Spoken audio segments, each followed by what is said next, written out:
Yo, what's good everyone? Welcome back to the channel. Today I'm going to be breaking down the Nhl Dfs slate for Thursday, March 2nd, and we got ourselves a 10-game slate here tonight where I'm going to go through a couple of my favorite line stacks, some of my favorite individual plays, and some of my favorite value plays, and then we'll wrap up today's video talking a little prize picks. With that being said, let's dive into my spreadsheet here. And we're going to kick things off here like we always do in the top left-hand corner with those highest implied game totals, where you can see 8 of these 10 games are coming in with an implied total of 6.5 goals, and then 2 games coming in at 6 goals even. And then take a look down here at the Vegas odds, where you can see each team who's favored to win tonight. And then here's a schedule update to close out this week. Video today and tomorrow breaking down each one of those Nhl Dfs slates. Nothing for this weekend. It is my birthday on Sunday, so gonna be going out with some friends here this weekend, looking forward to that, but I will be back at it on Monday, breaking down that Nhl Dfs slate. With that being said, let's dive into a couple of line stacks that I like here for tonight, starting with that first line for the Boston Bruins. We got Bergeron centering Marchand and DeBrusk.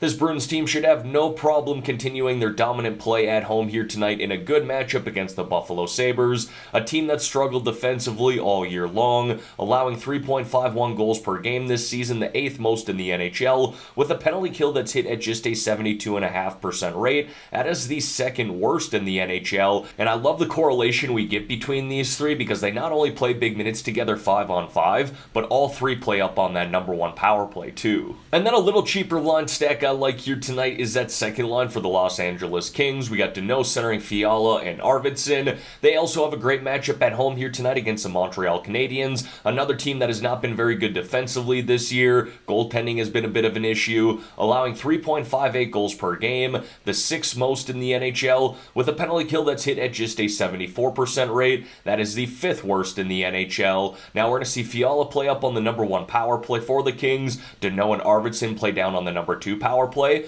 but the Kings do a very good job of splitting up their top 2 power plays, so all 3 of these guys will see time on the special teams tonight. Now folks, before we dive into some of my favorite individual plays here, if you could like this video and subscribe to the channel, I would greatly appreciate that. And don't forget, I am running that Discord channel too. If you want to join that, there's a link to do so in the description below. We got a great group of people in there talking some hockey and talking some prize picks as well. Alright, now diving into some of my favorite individual plays here, we're going to kick it off with the forwards. First guy I got there is Braden Point, who I feel like I highlight a lot, to say the least. He's one of the most consistent forwards in the NHL, and really one of the most consistent forwards when it comes to racking up DraftKings points. He's now put up 37 goals, 33 assists, 70 points in 60 games this year. You can see over his past 10 games been playing well, 6 goals, 7 assists, 13 points.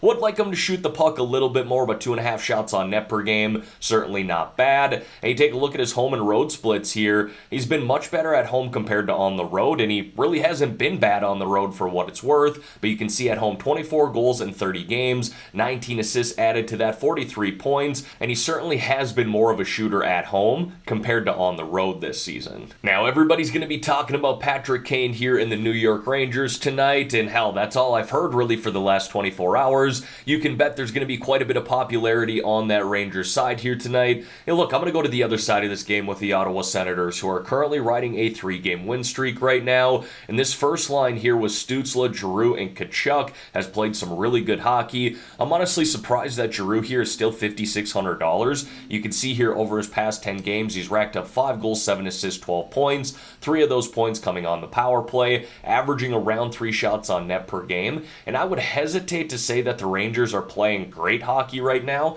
In their past 6 games here, they've allowed 3.50 goals per game with a penalty kill that's hit at just a 64.7% rate. Next, I got Eriksson Ek there of the Minnesota Wild, and I kind of like doing a mini stack with him and Matt Boldy on that second line and number 1 power play together. Boldy at $5,300, so very affordable to stack those guys up in your lineup. Look, Eriksson Ek has not put up massive points here as of late, just 2 goals, 2 assists, 4 points in his past 10, but I do love the matchup here on the road against the Vancouver Canucks, who have had the worst penalty kill in the NHL all year long. We all know this by now, and Eriksson Ek has really thrived on the power play this this year. Of his 47 points in 61 games this season, 22 of those points have come on the power play, damn near 50% of his production so far. I then got Pavel Buchnevich there of the St. Louis Blues. Now, one game I don't mind targeting tonight is that between the Blues and Sharks. Two teams who are horrendous defensively, and sometimes when you get two bad defensive teams going at it with one another, you can see a lot of goals scored.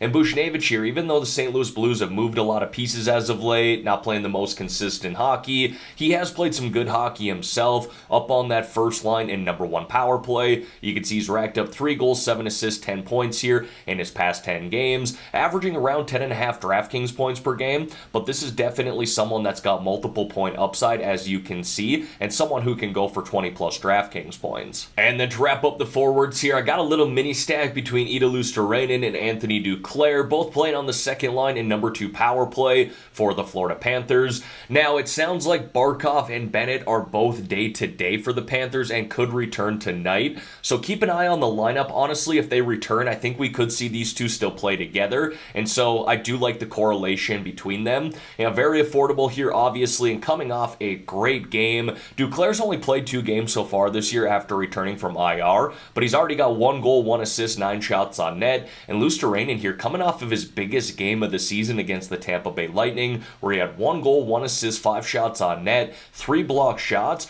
which racked up 31 DraftKings points. Now moving over here to the defensemen, same plan of attack for me here tonight, stacking up these 3 guys that I have highlighted with forwards on the same power play. We got Sergachev there of the Tampa Bay Lightning, who was recently promoted to the number 1 power play, playing the Pittsburgh Penguins at home here tonight, whose penalty kill has not been great since the All-Star break, just hitting at a 75% rate. That is the 7th worst during that stretch of games. You have McAvoy there of the Boston Bruins, again a great matchup at home against the Buffalo Sabres, who have had a penalty kill hitting at a 65% rate since the All-Star break, 2nd worst in the NHL. And then Sean Durzi there does play on the number 2 power play, so you could do a little 3-man stack with him, Philip Deneau, and Victor Arvidsson. Again, a great matchup at home against the Montreal Canadiens. But I also do have a handful of honorable mentions there, being that there is a lot of value at the forward position in my opinion tonight. I don't mind spending up at the defenseman position, but there's also some solid value here, anywhere from the 2 to 4K range. And then I got a couple of goaltenders there for you, a higher priced and lower priced option. First is Linus Ullmark of the Boston Bruins, who's been the best goaltender in the NHL this year with a record of 31-4-1, goals allowed average of 1.88, and a save percentage of .938, averaging close to 19 DraftKings points per game, and again a good matchup at home against the Sabres.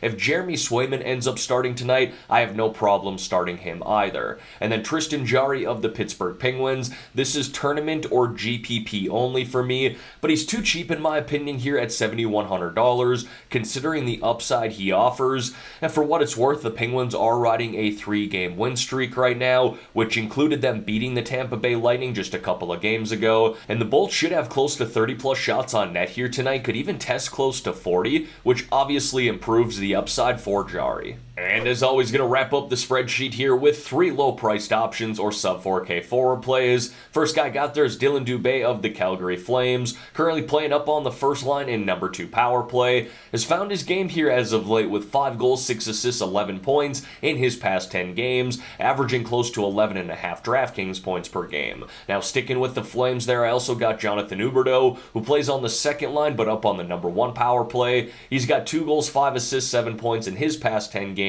And while he's not much of a shooter, he is someone who has multiple point upside. And then Nick Bonino there of the San Jose Sharks, plays on the second line but up on the number 1 power play. Great matchup at home here tonight against the St. Louis Blues, kind of talked about that earlier. Another team that struggles defensively, having allowed 3.65 goals per game this season, with a penalty kill that's hit at just a 76.5% rate. And then to wrap up this video here, want to talk a little prize picks with you guys. As you can obviously see with me recording right now, they do not have the full set of picks out, just some shots on goal, points, goals, and assists. We'll have some goalie props coming out later later. I do have one shot on goal prop sticking out to me right now, but gonna wait for the rest of these picks to come out here before I do my final research, and then let you know my final picks in a comment below on this video, and I'll be sure to pin that comment as well. But don't forget, I am posting those picks in my Discord channel too, and if you want to join that, there's a link to do so in the description below. Now, if you have not signed up for Prizepicks yet, but you want to get in on this action, I got a promo code that you should definitely take advantage of. When you're signing up, use my promo code GRIFF, GRIFF, and Prizepicks will give you all the way up to a $100 match deposit. Now, folks, take advantage of it because they match that deposit right away. So you're legit playing with free money or house money with your first set of picks. You don't have to earn this bonus back like some of these other DFS sites by playing multiple contests over time. Not here. You put $100 in today, they'll match that $100 right off the bat, and you don't have to put $100 in either. If you want to put in 50, they'll match 50. You want to put in 20, they'll match that $20. Again, they'll match anything up to $100 as long as you're using my promo code GRIFF, GRIFF, upon signing up. Alright everyone, that is going to wrap up this video here for today. As always, thank y'all for taking the time out of your day to watch the content here on this channel. If you could like this video and subscribe to the channel, I would greatly appreciate that. Let's have ourselves a great day here, folks. Let's win some money on this 10-game slate. In the meantime, I'm out of here.